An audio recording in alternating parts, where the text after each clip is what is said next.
A 19-year-old college student tells her brother she's heading to a popular disco. She never makes it inside.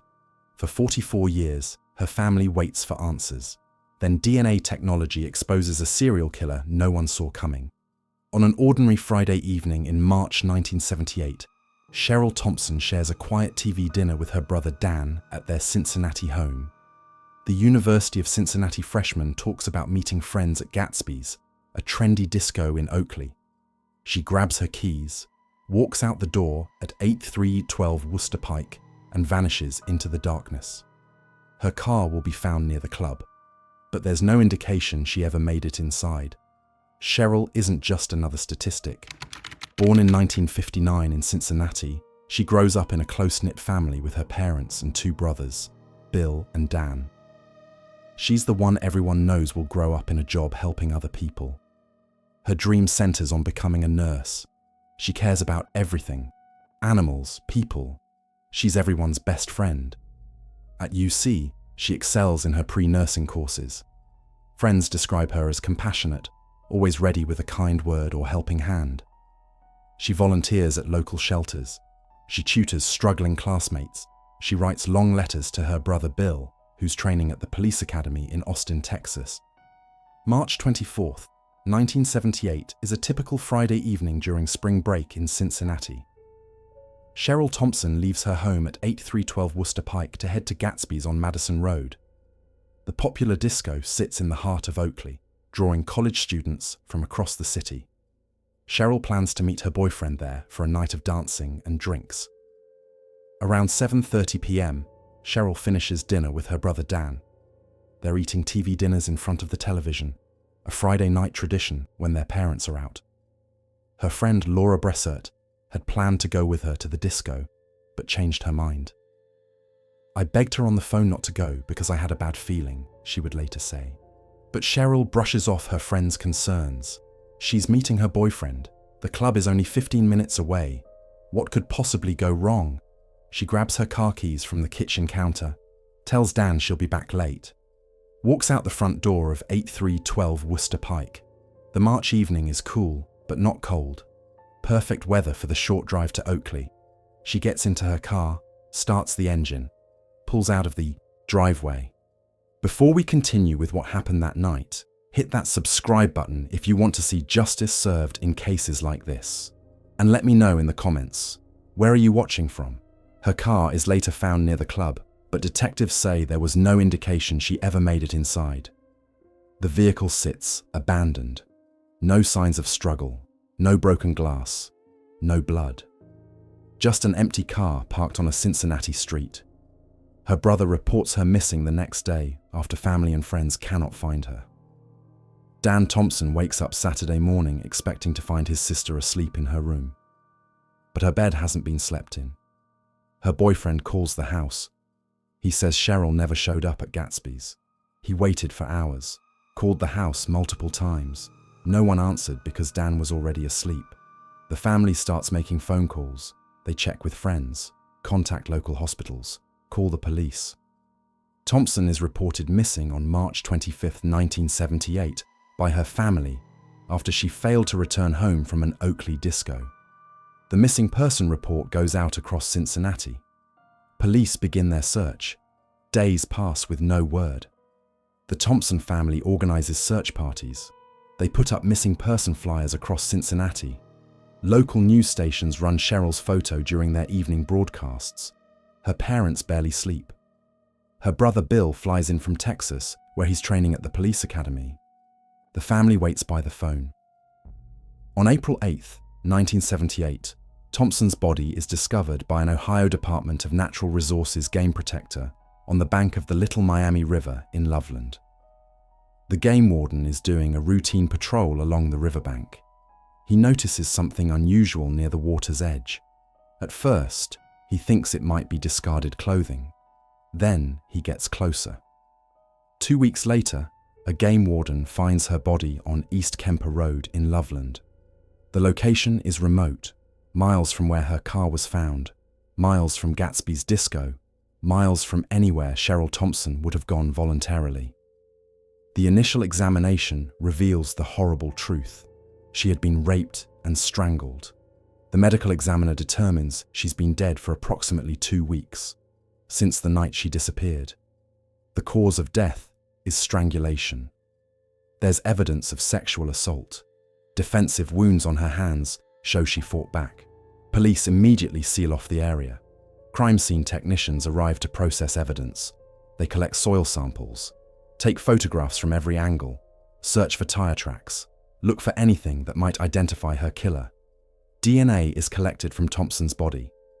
In 1978, DNA technology is in its infancy.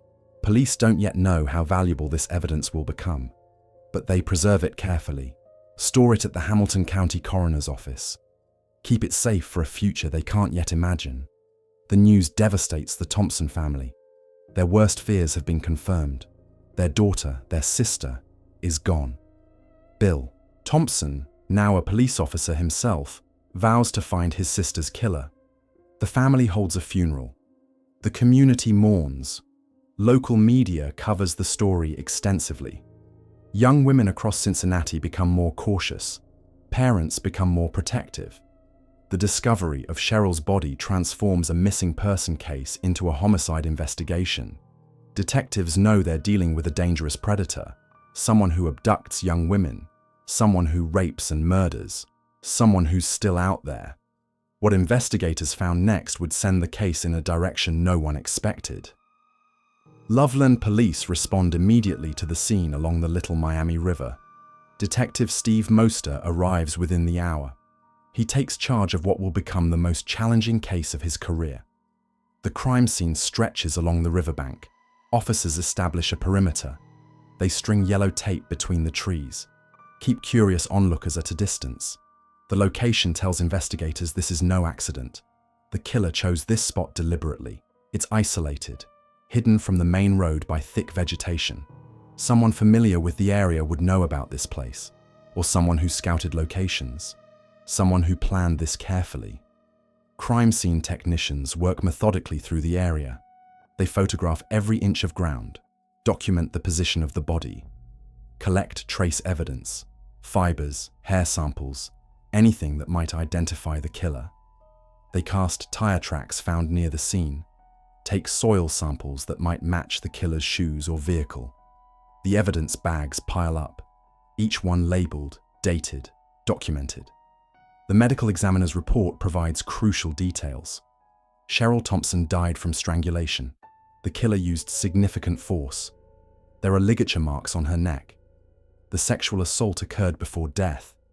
She has defensive wounds on her hands and arms. She fought hard against her attacker. Time of death is estimated between late March 24th and early March 25th, within hours of her disappearance. Detectives begin constructing a timeline. Cheryl leaves home at 7:30 p.m. on March 24th. Her car is found near Gatsby's disco. She never makes it inside the club. Somewhere between parking her car and walking to the entrance, she encounters her killer. But how? Does someone call out to her? Does she know her attacker? Is she forced into another vehicle? The first wave of interviews begins immediately. Police talk to everyone at Gatsby's that night. The bartenders, the bouncers, the regular customers. No one remembers seeing Cheryl. Her boyfriend is questioned extensively.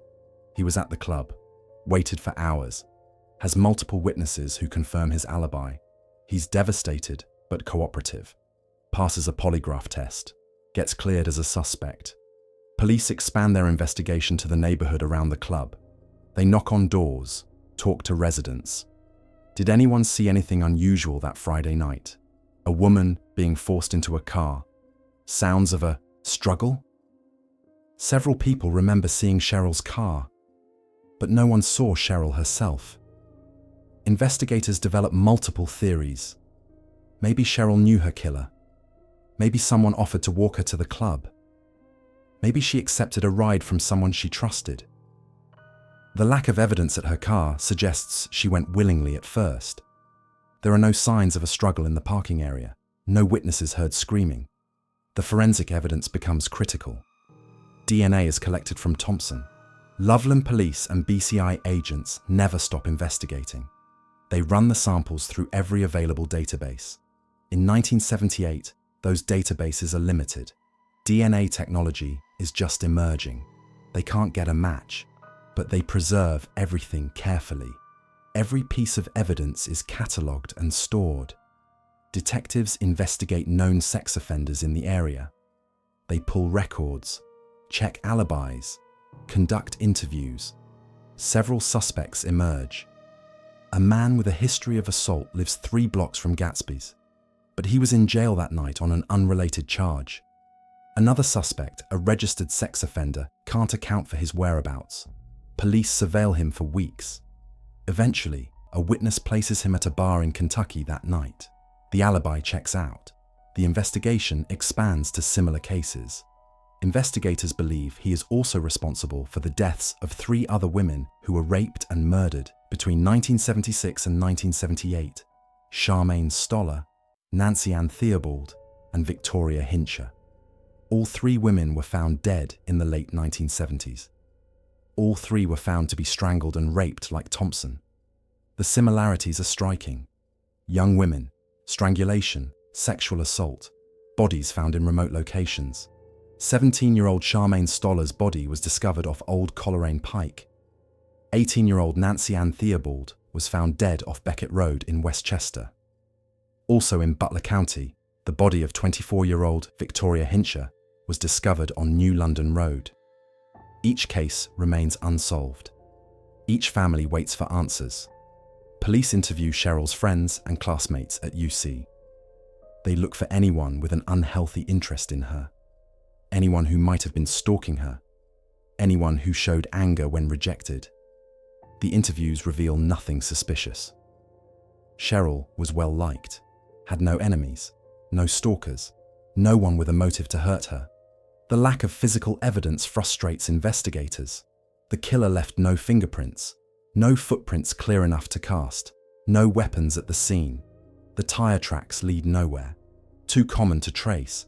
The fibers could have come from anywhere. Only the DNA evidence offers hope. But in 1978, that hope seems distant. Media coverage intensifies. The Cincinnati Enquirer runs front-page stories. Local TV stations lead with updates on the investigation. The public demands answers. Young women are afraid. Parents restrict their daughters' movements. The University of Cincinnati increases campus security. Tips pour in from the public.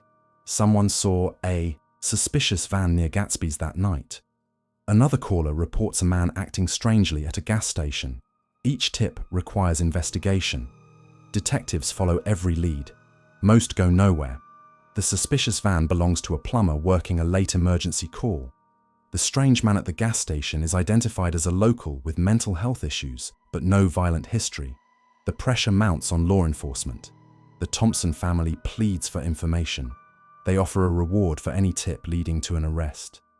Local businesses contribute to increase the reward amount. Billboards go up across Cincinnati. Cheryl's photo appears on milk cartons. The case gains national attention. 3 months pass, then 6, then a year. The leads dry up. The tips slow down. Other cases demand attention. The Thompson investigation moves from active to cold. But Detective Moster refuses to give up. He reviews the files regularly, re-interviews witnesses, waits for technology to catch up to the evidence. And that's where the case hits a wall that would last for 44 years.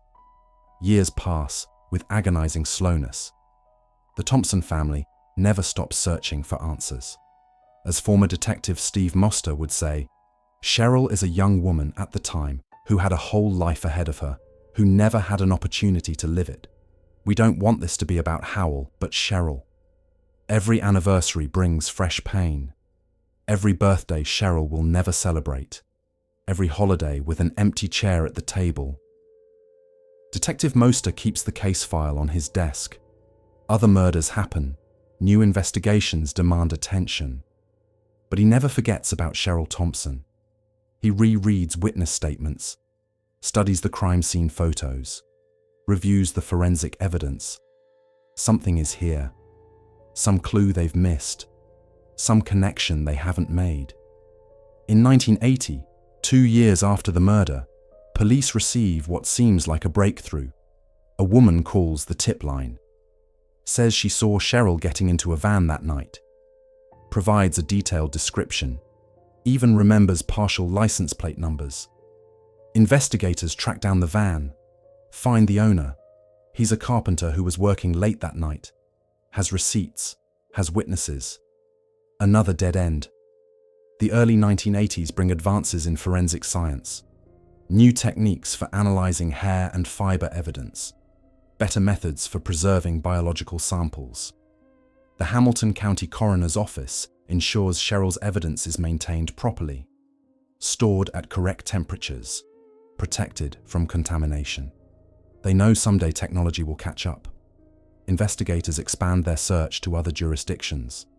They contact police departments across Ohio, Kentucky, Indiana, looking for similar cases, looking for patterns.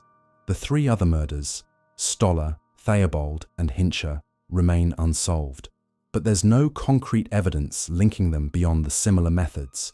In 1983, something happens that no one connects to the Thompson case at the time. A man picks up a woman on the side of the road and offers to drive her home.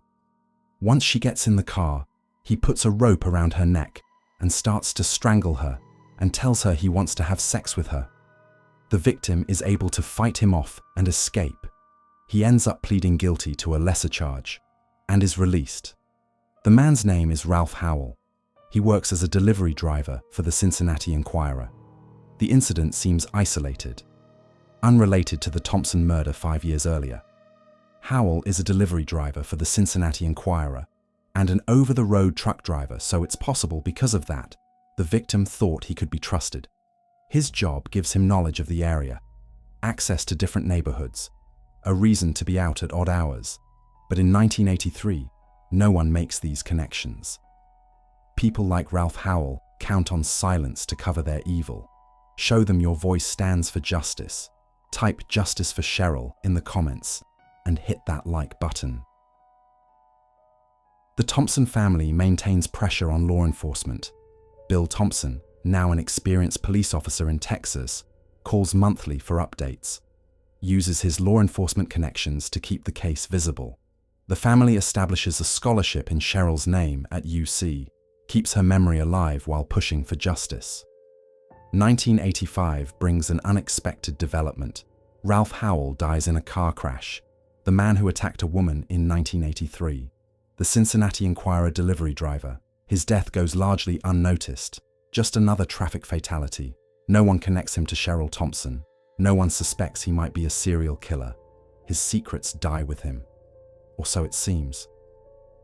The late 1980s see the emergence of DNA profiling. Investigators revisit the Thompson evidence. The biological samples collected in 1978 are tested with new techniques. They get a partial profile. Not enough for identification, but enough to exclude suspects. Several men who'd remained on the suspect list for years are definitively cleared. Detective Moster refuses to give up, even as younger detectives join the force, even as technology advances, even as other cold cases get solved. He keeps Cheryl's file active, reviews it regularly, follows up on new leads. Cheryl is a young woman at the time, had a whole life in front of her, and never had an opportunity to live it, Moster would later say. We couldn't have done this without science. The 1990s bring CODIS, the Combined DNA Index System.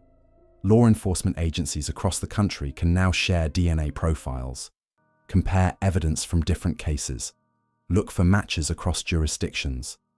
The Thompson evidence is entered into the system. They wait for a match. Nothing comes back. Local media continues covering the case on significant anniversaries. 5 years, 10 years, 20 years. Each story brings a few new tips. Someone remembers something they forgot to mention. Someone's conscience finally compels them to speak up. But nothing leads to the killer. In 2000, Detective Moster organizes a complete review of the case. New eyes examining old evidence, fresh perspectives on witness statements. They re-interview anyone still alive from the original investigation. Use new interview techniques. Apply psychological profiling methods that didn't exist in 1978. The profile that emerges is chilling.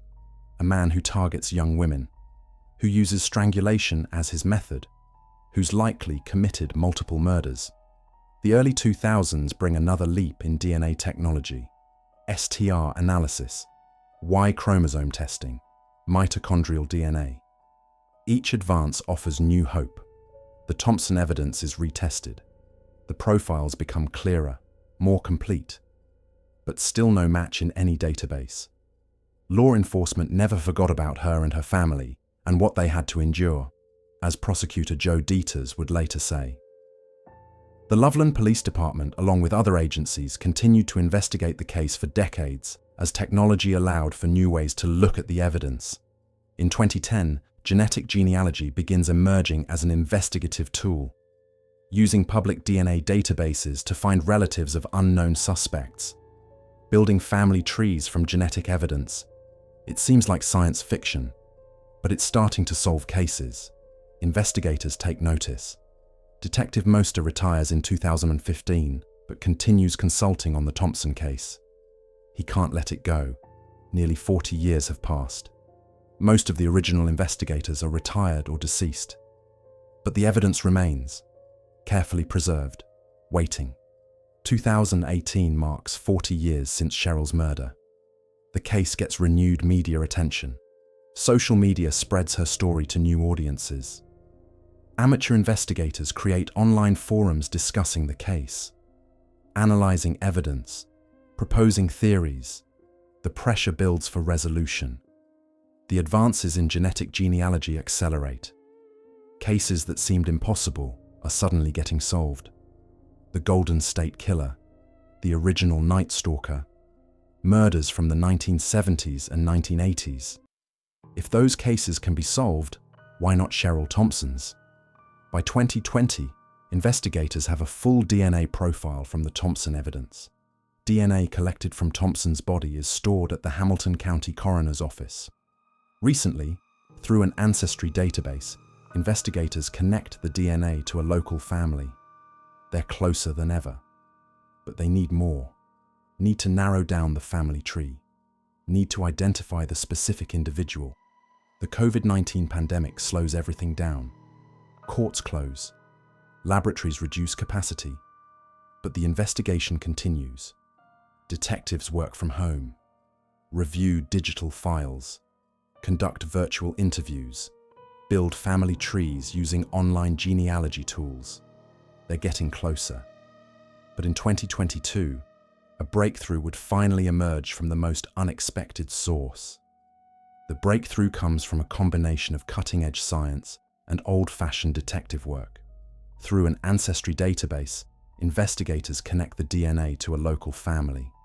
The process starts with genetic genealogists uploading the DNA profile from Cheryl's rape kit to public databases. They're looking for partial matches, distant relatives, anyone who shares DNA with the killer.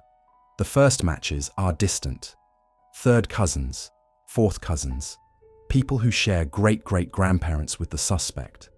Genetic genealogists begin building family trees, working backwards from the DNA matches, looking for common ancestors. It's painstaking work. Each branch must be researched, each family member documented. Months of genealogical research narrow the possibilities. The killer comes from a specific family line in Cincinnati. Multiple branches of the family tree are eliminated. Wrong age, wrong gender, wrong location in 1978. The tree gets smaller, more focused. 3 men in that family are not a match. When investigators discover an abduction charge of Howell in 1983, his family is asked to submit DNA samples. These samples exclude them from Thompson's murder, but determine it is a close relative.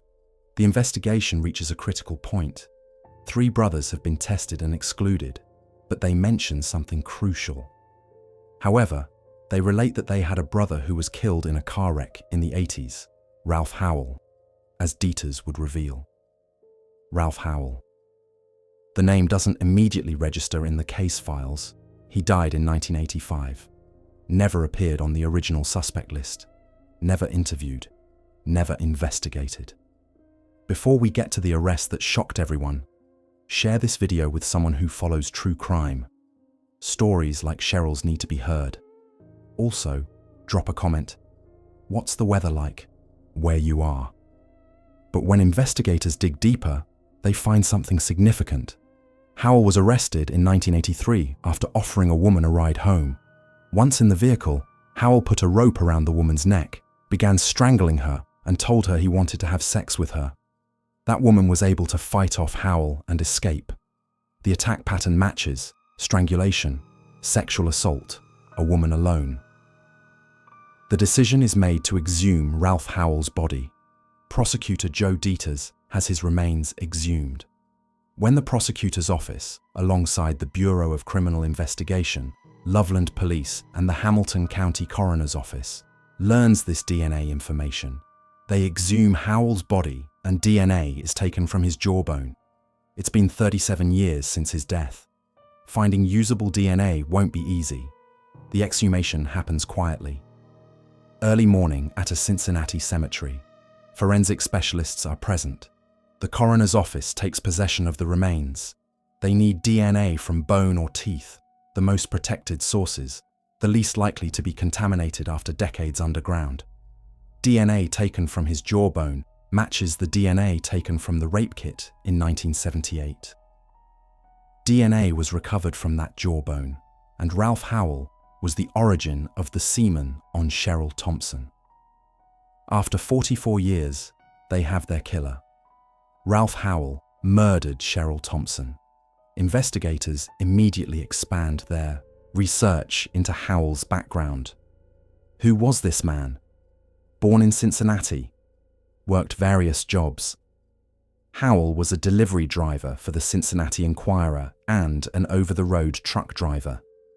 Jobs that gave him access to the entire city, knowledge of remote areas, cover for being out at unusual hours. The 1983 attack becomes crucial to understanding Howell's pattern. He picked up women who seemed vulnerable, offered help or rides, used their trust against them. Howell offered to drive a woman home and put a rope around her neck and began to strangle her. The woman who escaped in 1983 was lucky. She fought back successfully. Cheryl Thompson wasn't as fortunate. Howell ended up pleading guilty to a lesser charge and was released after the 1983 attack. The justice system failed. A dangerous predator walked free. Less than 2 years later, he died in a car crash. Never faced justice for Cheryl Thompson's murder. Never suspected in the other killings. But investigators believe Howell's crimes extend far beyond Cheryl Thompson. Investigators believe Howell is also responsible for 3 other similar cases. All 3 were found to be strangled and raped like Thompson. There is no doubt in our mind that Ralph Howell was a serial killer, prosecutor Joe Dieters declares. The other victims share disturbing similarities with Cheryl Thompson. Victoria Hincher, 24, was found dead on Halloween 1976 on New London Road in Butler County. Nancy Ann Theobald, 18, was found dead on December 26, 1977, on Beckett Road in Butler County. Charmaine Stoller, 17, was found dead on March 12, 1978, off Old Coleraine Pike in Hamilton County. All 3 women were strangled and raped. The timeline is chilling. Howell's known crimes span from at least 1976 to 1983. 7 years of attacks, 4 confirmed murders, 1 attempted murder where the victim escaped. How many other victims might there be? How many cases remain unconnected? Unfortunately, they do not have DNA from those murders to test with Howell's. The evidence from the 1970s wasn't preserved as carefully. DNA technology wasn't anticipated, but the patterns are clear, the methods identical, the locations similar. All young women, all strangled, all sexually assaulted. We couldn't have done this without science, says former Loveland detective Steve Moster, who spent decades working on Thompson's case before retiring. The combination of preserved evidence from 1978 and modern genetic genealogy made the impossible possible. A Hamilton County grand jury posthumously indicted Ralph Howell on aggravated murder and rape in Thompson's death.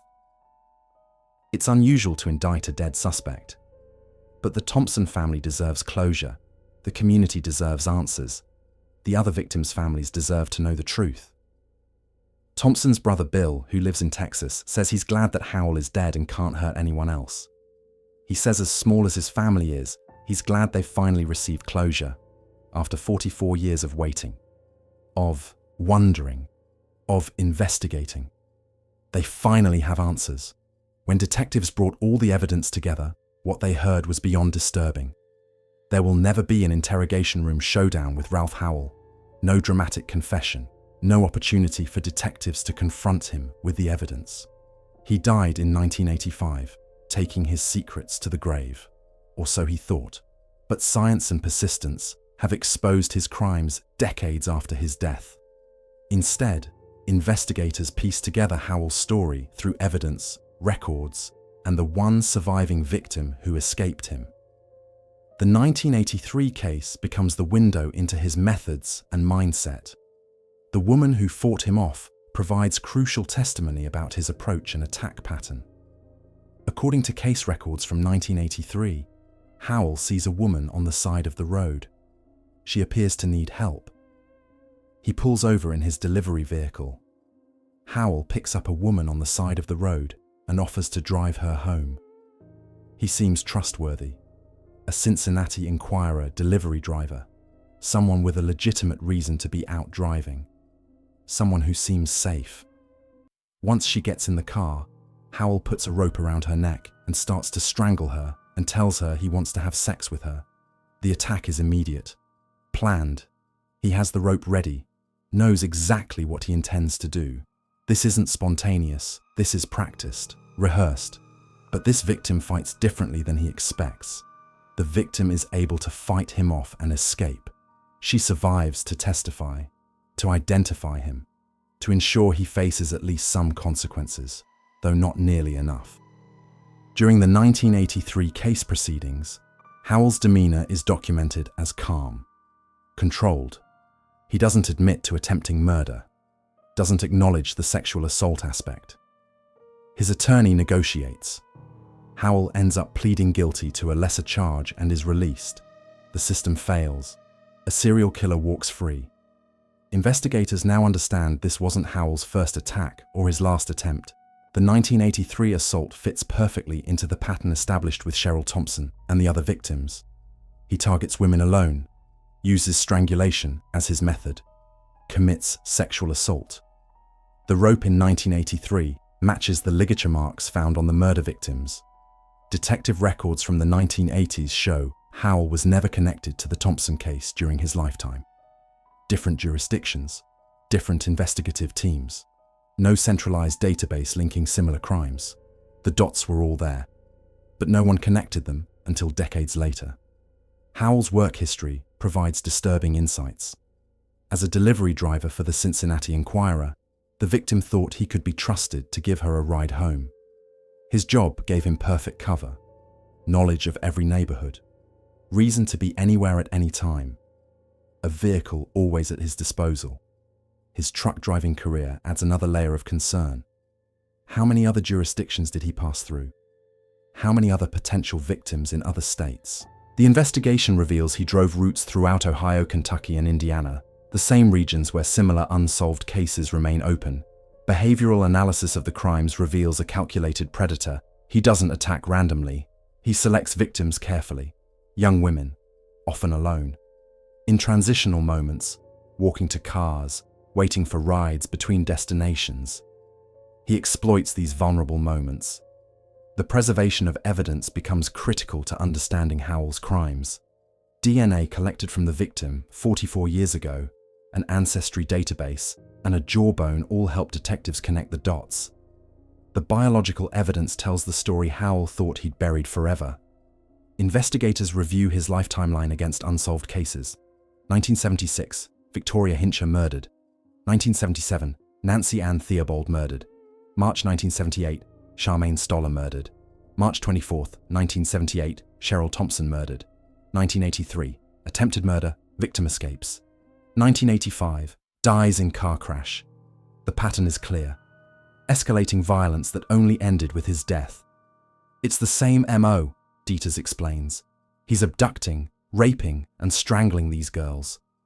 The consistency across cases points to an experienced predator, someone who developed a method and stuck to it, someone who learned from each attack. The lack of DNA from the other 3 murders frustrates investigators. They unfortunately do not have DNA from those murders to test with Howell's. But the circumstantial evidence is overwhelming. Same methods, same time period, same geographical area, same victim profile. Prosecutor Joe Dieters makes the unusual decision to posthumously indict Howell. Howell is posthumously indicted by Dieters with 1 count of rape and 1 count of aggravated murder. It's about more than legal formality. It's about naming the killer, giving the family answers, providing closure after 44 years. There is no doubt in my mind that Ralph Howell was a serial killer, Dieters states definitively. The evidence supports at least 4 murders. The real number may never be known. Howell took those secrets to his grave. The case files reveal no indication Howell ever showed remorse. The 1983 court records show he maintained innocence, even while pleading guilty to lesser charges. He manipulated the system, avoided serious consequences, continued his crimes until his death stopped him. Law enforcement agencies across multiple states are now reviewing cold cases from Howell's active period, looking for similar patterns, comparing evidence, hoping DNA might survive in other cases, seeking justice for victims whose names aren't yet connected to Howell.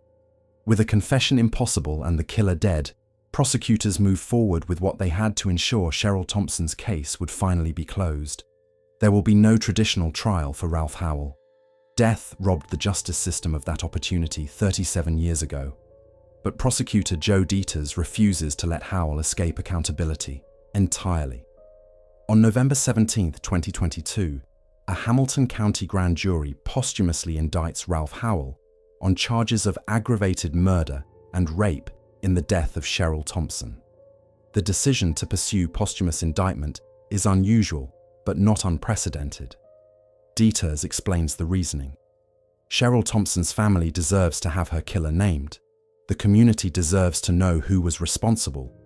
Other victims' families deserve answers about their loved ones. The indictment serves as official recognition of Howell's guilt, a formal declaration that this case is solved. The grand jury reviews extensive evidence.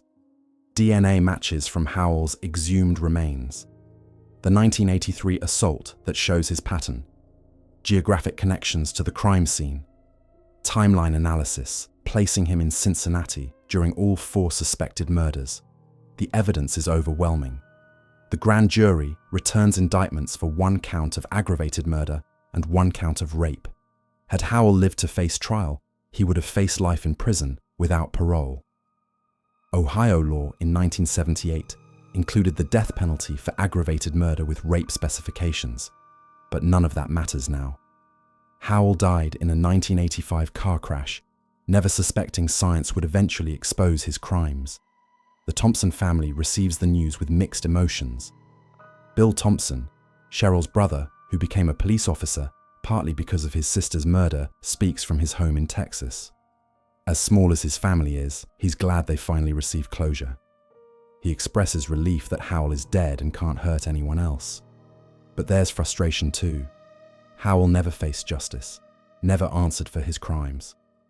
The announcement press conference draws massive media attention.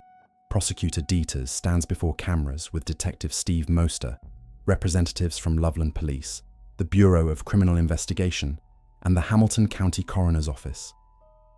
They explain the decades-long investigation, the preservation of evidence, the genetic genealogy breakthrough, the exhumation and DNA match. There is no doubt in our mind that Ralph Howell was a serial killer, Dieters declares. He outlines the other suspected victims: Victoria Hincher, Nancy Ann Theobald, and Charmaine Stoller. All young women, all strangled and sexually assaulted, all found in remote areas around Cincinnati between 1976 and 1978. The families of the other victims watched the press conference with keen interest. For 40-plus years, they've waited for answers. Now they have a name: Ralph Howell. While DNA evidence can't definitively link him to their loved ones' deaths, the patterns are undeniable. The method's identical. The timeline matches perfectly.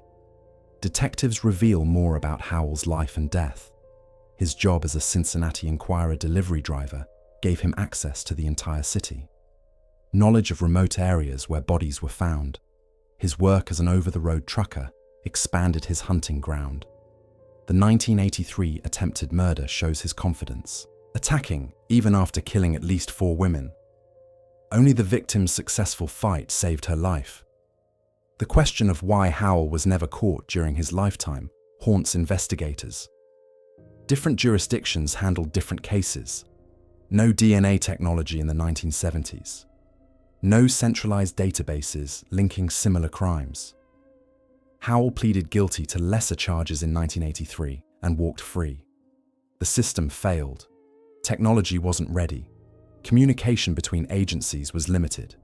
Former detective Steve Moster, who worked the Thompson case for decades, reflects on the resolution. "We couldn't have done this without science," he says. But he emphasizes it took more than just technology. It took preserved evidence, dedicated investigators, a family that never gave up, a prosecutor willing to pursue posthumous charges. The coroner's office receives recognition for maintaining evidence for 44 years. Through multiple moves, changes in leadership, evolving storage requirements, they kept Cheryl Thompson's rape kit intact, preserved it properly, made this resolution possible. Law enforcement agencies across Ohio, Kentucky, and Indiana begin reviewing cold cases from 1976 to 1985, looking for cases that match Howell's pattern: young women, strangulation, sexual assault, remote body disposal sites. Several potential matches emerge, but without preserved DNA evidence, definitive links remain impossible. The case impacts how law enforcement approaches cold cases going forward. The importance of evidence preservation becomes paramount. Every rape kit, every biological sample, every piece of trace evidence.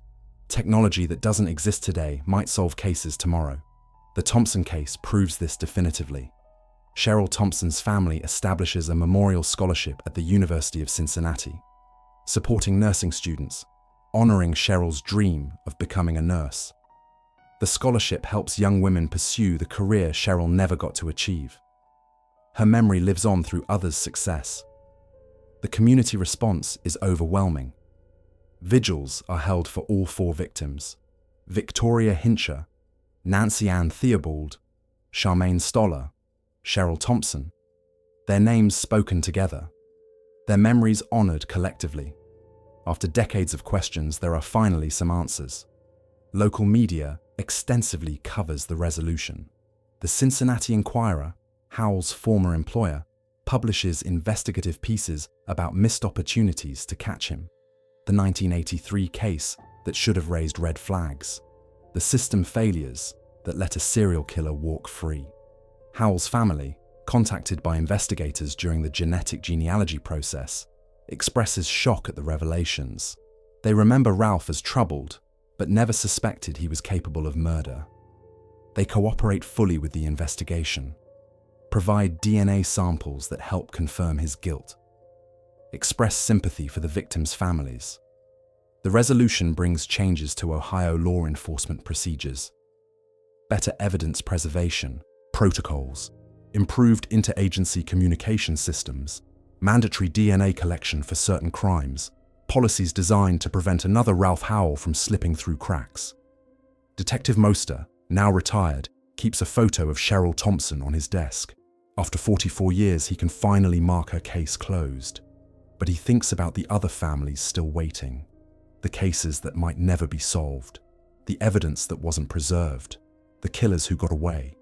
The Thompson case becomes a teaching tool at law enforcement academies, a perfect example of why evidence preservation matters, why cases should never be abandoned, why technology and determination can deliver justice even decades later. Cheryl Thompson's legacy includes not just the lives she touched, but the cases her evidence helped teach investigators to solve. After 44 years, Cheryl Thompson's family finally has answers. The 19-year-old nursing student who left home for a night of dancing in March 1978 can rest in peace. Her killer has been identified, named, officially held accountable through posthumous indictment. Science accomplished what decades of investigation couldn't. DNA technology exposed a serial killer who thought his secrets died with him in 1985. Ralph Howell's victims numbered at least 4 young women. Maybe more: Victoria Hincher, Nancy Ann Theobald, Charmaine Stoller, Cheryl Thompson. Each life cut short. Each family left with decades of questions. While only Cheryl's case has DNA confirmation, the patterns are undeniable. The methods identical. A serial killer operated in Cincinnati from 1976 to 1978, and his name was Ralph Howell. The case stands as testament to perseverance. Detective Steve Moster never gave up. The Thompson family never stopped pushing. The Hamilton County Coroner's Office preserved evidence for 4 decades. When genetic genealogy emerged, everything aligned. The preserved evidence, the family DNA, the exhumation. Justice delayed, but not denied. Today, Cheryl Thompson's scholarship at the University of Cincinnati helps young women pursue nursing careers. Her dream lives on through others. Her case helps solve future crimes through lessons learned.